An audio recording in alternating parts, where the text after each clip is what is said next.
Conference by conference mock draft series, just trying to keep the conversation as broad as possible, as many players' names in the conversation.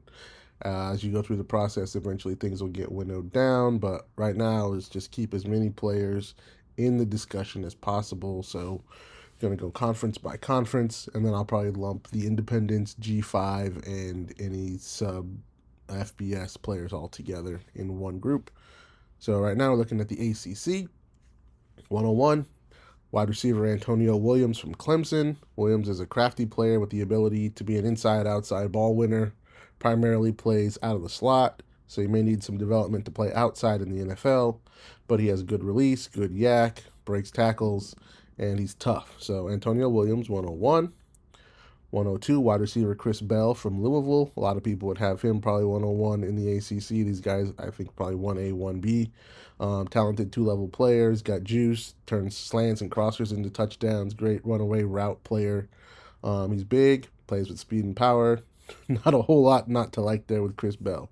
103, running back Des Reid from Pitt. Undersized scat back, but he's very effective in the passing game. He's got an ability to run, but he's 5'7", 180, so he's had some health issues this year. So there's some just the size concerns. But when he's got the ball in his hands, he's a good kick returner, punt returner. So when he's healthy, you see the vision with Des Reid from Pitt. 104, Claiborne from Wake Forest, running back. Claiborne is fast when you get him into space. When you get to the second level, forget about it. His production is on pace this year, switching from the slow mesh last year to a more air raid style with a running quarterback too this year. So Claiborne from Wake Forest, 104. 105, Cade Klubnik, quarterback from Clemson. He was my preseason quarterback one. He's not still there at the moment. The season hasn't quite gone the way he'd hoped, but I think there's enough there that an NFL team will take a chance on him. He still has that problem where he's not consistent within the game. But I think the flashes are there, and I think a little better coaching and development, a different offense. I think Cade Klubnik still has promise, so I'm putting him still in my first round at 105. 106, wide receiver Cooper Barkate from Duke. Barkate is a grad transfer from Harvard, where he was a 1,000-yard receiver in the Ivy League, and he's currently leading the ACC in receiving yards now, so the transfer up, and he's still very productive. He wins it best over the middle of the field, in breakers, crossers. He can win outside too. So I think that, a lot of people aren't going to be high. I mean, I don't know, whatever. 107, running back Hollywood Smothers from NC State. Smothers, I think, is probably going to be a 2027 guy, but he is eligible this year, so I put him on the list. He's an explosive playmaker out of the backfield. He's already surpassed his 2024 production through 7 or 8 games this year, and he's significantly increased his role as a pass catcher. He has 25 catches through 7 games. I didn't update these stats from this past weekend, but Hollywood Smothers, 107. 108, his teammate, tight end Justin Joly, who had a big highlight this weekend, limping down the sideline with a look like a hamstring or a quad injury, but still scoring a touchdown. He's more of a big slot than a prototypical tight end. He doesn't play that much in line, but he doesn't need to. He's out there to be a pass catcher, and he's very productive, one of the most productive tight ends in the country. Justin Joly, tight end at NC State. 109, Jamal Haynes, running back out of Georgia Tech. Back there with Haynes King. He's quick, he runs hard, he's effective as a pass catcher. Jamal Haynes is just an all-around good player. Probably profiles more as a third down back in the NFL, but he's a guy who I think will be on the field and contributing. 110, wide receiver Lewis Bond from Boston College. Bond is leading the ACC in receptions on the season, on pace for career highs in all categories. He's been going through the quarterback shuffle with Boston College. They're a run-first offense. Lewis Bond, Mr. Reliable out there every season. He catches the ball. He's the guy who wins underneath. He's a safety blanket receiver, and I think he can do those things at the next level as well. 111, running back Jamari Taylor from Virginia.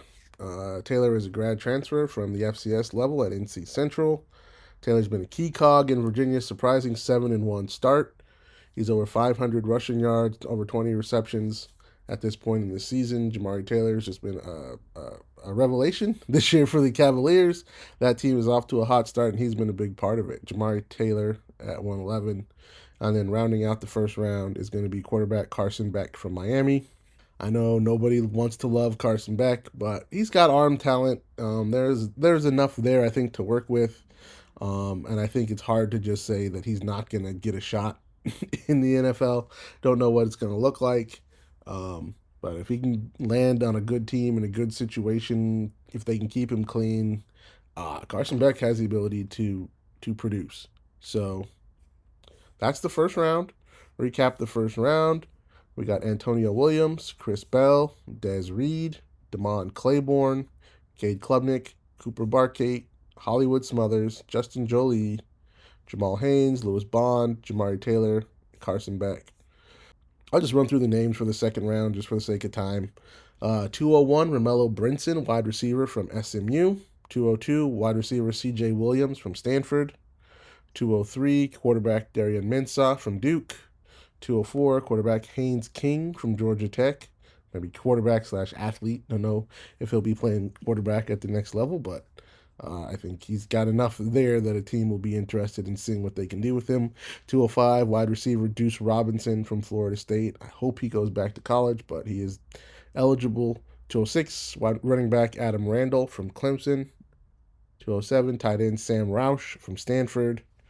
208, quarterback Chandler Morris from Virginia. 209, running back Malachi Hosley from Georgia Tech. 210, running back TJ Harden from SMU. 211, running back Mark Fletcher from Miami. 212, tight end Jeremiah Franklin from Boston College. So there it is, the ACC 2-round mock draft, looking at the rookies potentially for fantasy football next year. Let me know what you think, if there's anybody too high, too low, if there's anybody who's missing. I'd love to know what other people think and what you think about this format as well.